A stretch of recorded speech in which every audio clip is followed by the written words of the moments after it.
Materi kita pada kesempatan hari ini membahas tentang semua tentang sholat atau seputar sholat, permasalahan, tata cara dan sebagainya tentang sholat. Maka kita coba ulas kembali, sedikit kita ulas kembali agar nanti teman-teman mungkin baru mulai memikirkan konfirmasi, tanggapan atau pertanyaan yang hendak disampaikan begitu. Sebagaimana kita sampaikan di awal bahwa mata kuliah akhlak dan muamalah ini diawali dengan mata kuliah membahas tema ibadah. Nah, ibadah ini kita mengambil satu jenis ibadah yaitu sholat untuk yang kita kaji dan kita diskusikan. Mengapa sholat? Nanti kita kaji bagaimana kenapa sholat ini menjadi sebuah ibadah yang wajib. Bahkan selama manusia masih hidup maka wajib menunaikan sholat. Jika mati pun nanti juga disolatkan kan begitu. Maka kalau sudah tidak mau sholat ya silahkan daftar untuk segera disolatkan gitu. Baik, kita mulai satu persatu teman-teman pengertian sholat. Pengertian sholat secara bahasa, kalimat sholat itu ada di dalam Al-Quran dan di dalam para ahli tafsir menyebutkan bahwa sholat itu berarti doa, khususnya dalam surat At-Taubah ayat 103, maka sholat itu artinya doa. Sehingga ketika kita sholat itu doa, doa artinya apa? Permintaan. Maka kita sholat itu ya kita mohon kepada Allah. Sholat itu kumpulan permohonan-permohonan kita kepada Allah Subhanahu Wa Taala. Kemudian yang kedua, sholat berarti rahmat. Maknanya apa? Maknanya bahwa orang yang mampu sholat itu merupakan sebuah rahmat. Karena tidak semua orang mau dan mampu sholat. Kadang yang mau tapi tidak mampu. Kadang mampu tapi tidak mau. Nah itu kemudian tidak mendapatkan rahmat. Orang yang melakukan sholat itu mendapatkan sebuah ketenangan hati, ketenangan pikiran, dan ketenangan kehidupan dalam segala menjalani aktivitasnya. Maka sungguh orang yang mampu melaksanakan sholat itu ya dapat rahmat.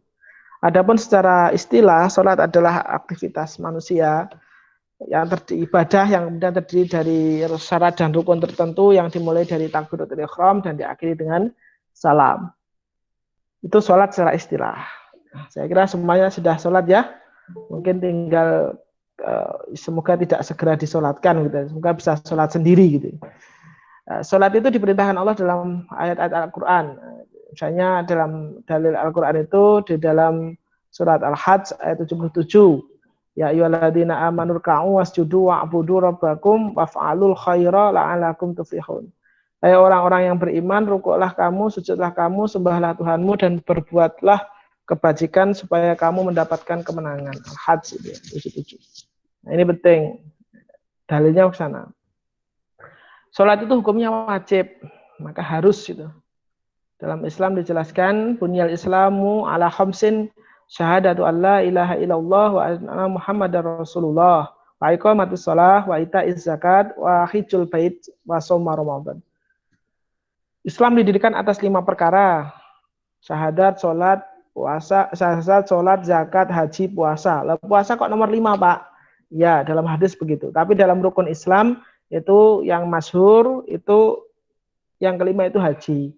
Syahadat, sholat, zakat, puasa, haji yang kelima. Itu tidak masalah. Dan ini pentingnya sholat. Sholat sebagai tiang agama.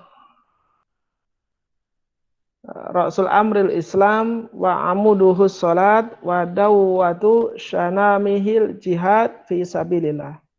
Pokok perkara itu Islam. Tiangnya suatu perkara itu adalah sholat. Dan puncaknya adalah jihad. Alhamdulillah sudah ada pertanyaan. Ya, baik, kita. Pengertian sholat kita tunda dulu. Sholat sebagai tiang agama. Sholat atau imaduddin. Sholat itu tiangnya agama. Teman-teman yang kami banggakan ada Mbak Estri yang mau tanya tentang ketika sholat apakah Rasulullah SAW hanya membaca dalam hati atau dilafadzkan. Terima kasih. Baik, sholat itu hukumnya wajib dilafadzkan. Wajib dilafadzkan. Jadi tidak boleh sholat itu dibatin. Sholat itu ibadah yang terdiri dari hati, lisan, dan juga fisik. Hanya saja ketika melafadzkan itu ada 2 cara. Yang pertama dilafadzkan dengan sir, yang kedua dilafadzkan dengan jahar. Dilafadzkan dengan sir itu dengan lirih. Maksudnya lirih itu ya pelan. Hanya dia yang mendengar. Bismillahirrahmanirrahim. Begitu. Sir itu lirih. Kapan membaca bacaan sholat dibaca sir? ketika sholat siang, duhur, asar. Ketika malam, maghrib, isya, subuh, itu dengan jahar. Nah, begitu. Dan semua bacaan itu dibaca, dilafadzkan, harus dibunyikan. Tetapi dengan lirih yang hanya dirinya dengar, samping jamaahnya tidak dengar. Yang satunya, jahar itu dikeraskan untuk bacaan takbiratul ihram, kemudian takbir atau yang lain, iktidal, kemudian dengan Al-Fatihah dan ayat pilihan. Itu dijaharkan, khusus untuk sholat malam, maghrib, isya, subuh. Begitu. Sholat sunnah itu dikerjakan secara sir, baik siang maupun malam. Kecuali sholat sunnah yang malam hari dikerjakan dengan jamaah. Contoh, tahajud kalau jamaah ya dengan keras. Jamaah. Kalau sholat sholat duhur asar meskipun jamaah, sholat duhur asar itu tetap sir gitu. Nih, itu Mbak Estri, semoga bisa manfaat. Berikutnya pertanyaan datang dari Mbak Tiasna Solehah Puspaningrum. Jika saya masbuk ketika imam pada rakaat terakhir, sementara itu bukan rakaat terakhir bagi saya. Imam duduk tawaruk, bagaimanakah posisi duduk saya, tawaruk atau iftiros? Duduk tawaruk itu duduk tahiyat akhir, kaki kirinya masuk di bawah pergelangan kaki kanan. Duduk iftiros itu duduk tasyahud awal, kaki kirinya itu didudui, tidak masuk ke pergelangan kaki kanan. Nah, pertanyaannya kalau imam itu sudah duduk tawaruk, kemudian kita masbuk, nah kita duduk tawaruk atau iftiros. Selama kita sholat berjamaah, maka ada kaidah yang mengatakan adanya imam itu untuk diikuti. Maka kita mengikuti imam. Kalau kita imam nanti kemudian duduk tawaruk, ya kita duduk tawaruk. Nanti setelah imam selesai, kemudian kita masih punya kekurangan, maka kita bangkit berdiri untuk memenuhi kekurangan rakaat kita. Nah, begitu Mbak Tiasna. Sama halnya ketika kita misalnya datang masbuk. Ketika kita datang sholat, kita masbuk. Masbuk itu artinya terlambat. Kita ketika masuk, lah kita menjumpai imam itu sudah sujud.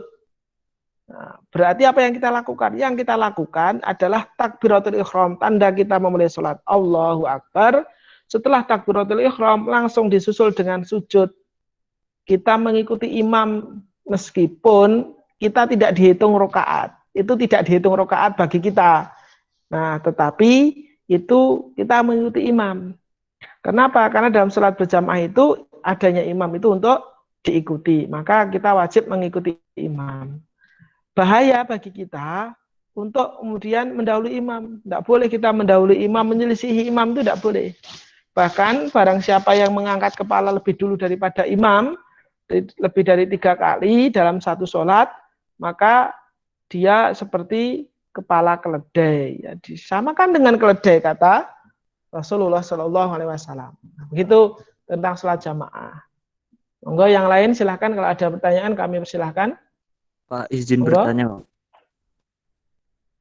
Nah, silahkan Mas Zain. Ya, begini Pak, kan seumpama ya Pak, dalam perjalanan jauh kita seumpama naik motor, Ya.